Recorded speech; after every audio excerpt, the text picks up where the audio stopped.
Alesja ti flet tani për vete pak dhe pastaj për 2 gratë e tjera. Pa tjetër. 2 armiket e tjera, po? Okej, unë e mora vesh faktikisht për përjashtimin se më erdhi një telefonat nga një drejtues i lartë i PD-s Elbasanit që për etik nuk dua ta bëj publike emrin e tij dhe më thot Alesja është marrë përjashtim për ty sepse ka telefonuar Flamur Noka deputetin e Elbasanit, Blendi Imçin, për t'i thënë që nuk duhet jetë pjesë e garës për kryetarit Partisë Demokratike. Zoti Flamur, telefonoj autoritetin e rëndësishëm, që ti thot Blendi Imçit, që ti nuk do t'jesh në garë. Po, dhe kjo, sepse ka një gjë, unë kam mbajtur një retorik ndryshe nga ajo që mban leadershipi i Partisë Demokratike Sali Berisha, sepse kam folur pro ndërkombëtarëve, pro institucioneve drejtësisë, kam folur për riformatimin e Partisë Demokratike, kam shkuar edhe në disa takime që ka zhvilluar zoti Saliani, që ka qenë për hapjen e partisë, për një PD më të fortë dhe për një PD fituese. Tani, unë kam një vit që mbaj këtë retorik në çdo media dhe faktikisht më kanë ndjekur gjithë shqiptarët dhe gjithë studio televizive. Para një javë unë shpall kandidaturën time për kryetaret Partisë Demokratike. Dhe ky përjashtim u mor tani. Të gjithë e kuptojnë shumë qartë që mund t'ishte marrë 3 muaj mbrapa, 6 muaj, 8 muaj, 9 muaj, 10 muaj, u mor fiks kur unë sfidova liderin e Partisë Demokratike. Dhe kjo është një mesazh për çdo demokrat që sfidon ata. Ai nuk ka frikë nga Alesja, por ai ka frikë nga gara. Ka frikë për të do, po nga gara më zotë, nuk ka frikë nga Alesja si individ. Nga gara se ai zgjedh në fund. Po pikërisht pra këtë ma thuaj ti mua, se një parti... Se nuk po kuptoj unë tani se ai zgjedhet më vonë. O Ylli, ma ndish pak logjikën. Një person që e ka të fituar, si shtu ati dakord jam me ty, pse nuk i lejon të i gjithë kandidatët garojnë? Një parti që do t'jetë fituese, si mund të merret me përjashtime në këtë fazë? Kur e di fundin, në logjik politike, po të pyes. Po. Don ta formalizosh një garë që pastaj krijosh një guxim brenda kolegëve, brenda partisë, kur e di fundin se ai do fitoj. Megjithatë brenda një koncepti autokratik dihet fituesi. Unë mendoj që baza po zjen dhe ai ndoshta nuk e ka të sigurt fitoren e tij, ndoshta nuk fiton të Alesja, mund të fiton të zoti Saliani, unë ta thash unë nuk e bëj për post personal më. Jo me aty ajo tani. Është kjo që thua ti te gara dhe tani ai konceptin e garës. Ai pranon garën pra, ti për të fituar ai fiton. Pyetja ime pse ke formalizuar garën? Unë nuk e kam formalizuar garën, unë kam guxuar të sfidoj kryetarin, unë e bëj për parimet e mia. Nuk e bëj këtë gjë për post personal dhe kam specifikuar që në fillim. Unë me individin Sali Berisha, zotri nuk kam asgjë, unë e kam me modelin Berisha, me modelin që bunkerizon Partinë Demokratike, me modelin që është kundra ndërkombëtarëve, me modelin që është kundra institucioneve të drejtësisë, me modelin i cili nuk e sjell dot Partinë Demokratike në pushtet. Nuk e bën mor zotri fituese. Në 2013 ishte kundra Ramës, i dhan 1 milion shuplaka shqiptarët.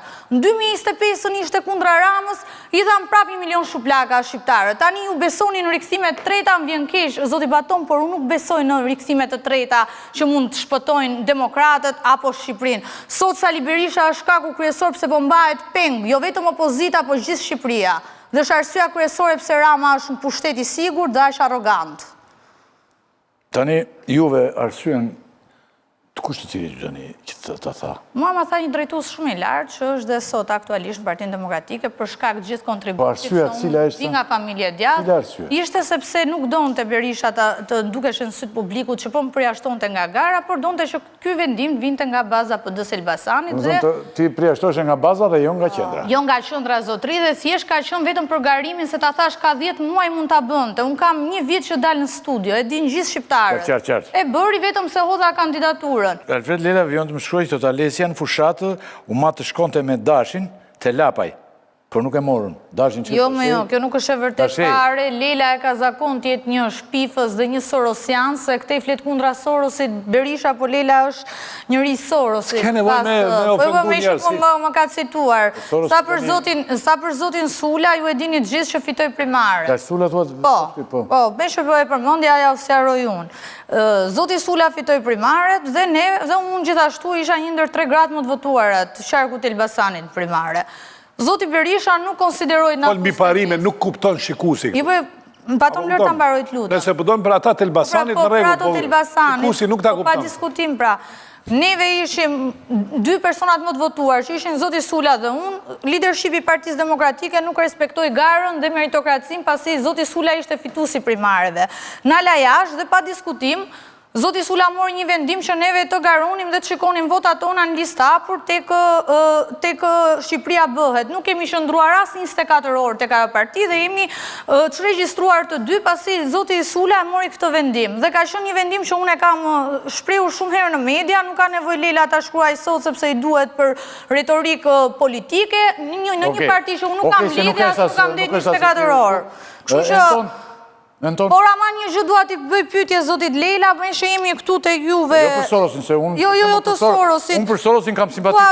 Dua vetëm të lutem të më jepni një përgjigje ju me që jeni të gjithë këtu dhe retorika e Partisë Demokratike është që këto nuk pranojnë krimin e organizuar. Këtu kemi kryetarin e PD-s Elbasan, pro vendimit tregut Suel Çelës. Pse vetë përjashtohet zoti Saliani dhe zoti Himçi? Jo, pse PD-ja përdor dy standarde zotëri? Pse nuk përjashtohet zoti Himçi që ka votuar pro socialistëve, pro tregut, pro babait Suel Çelës? Këtë pyetje bëj Lelës dhe Flamurnokës. Pro Suel Çelës për mua. Po ja ku e ke mërë zotëri? Jo, qertë. Qartësoj aty. Vërtetojnë edhe proces verbal. E ke proces verbale tani vjen Partia Demokratike. Abilekaj se nuk kemi shumë për shumë. Kjo është Partia Demokratike, thoj Lelës, ky duhet përjashtuar, jo Alisja Balliu, jo Ervin Saliani që kërkojnë riformatimin e Partisë Demokratike. Shpjego lidhjet e Blendi Himçit me krimin e Elbasan. Blendi Himçit po atë. Anton?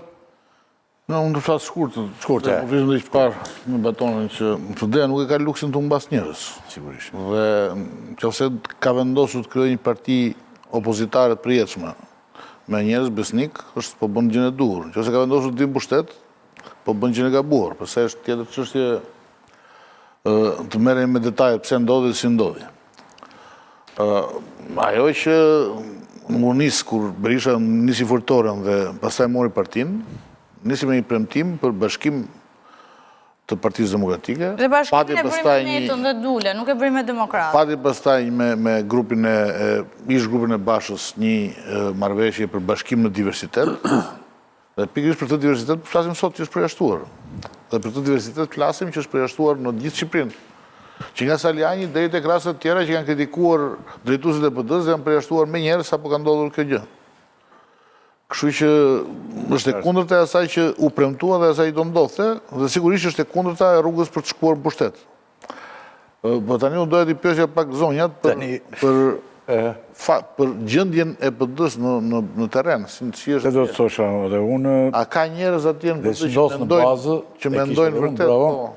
Dhe çnot në bazë dhe ndoshta me Kupol, po Kupol këto s'din gjë, por çnot në bazë. Si lëvizin këtë muj doktori këtë me radhe shojmë, dhe me thënë konkrete, po që ndodhë në bazë, dhe me thënë, po dhe një pyetje bashkë me këte, pyetja tjetër që është dhe për analistët, po fare shkurtë, Sali Berisha ka njësu këto spastrime dhe ku do shë armik. Si kuptoni ju këte pastaj? Po për para me thoni për këte në bazë, të pyetje që bëri Antoni se është shumë interesante. Që është aty gjendë? Po ju flasë unë si politikan të rejni, sepse mua as njerës më kam përqyrë karriket edhe zyrat e Partisë Demokratike për të bërë aktivitetin tim politik. Që në 2023, kur neve menduam që po ngrini maksimalisht frymën gjatë zgjedhjeve lokale, në të cilat për kryetar bashkie kishim, kandidat si kryetar bashkie kishim Zotin Boçi,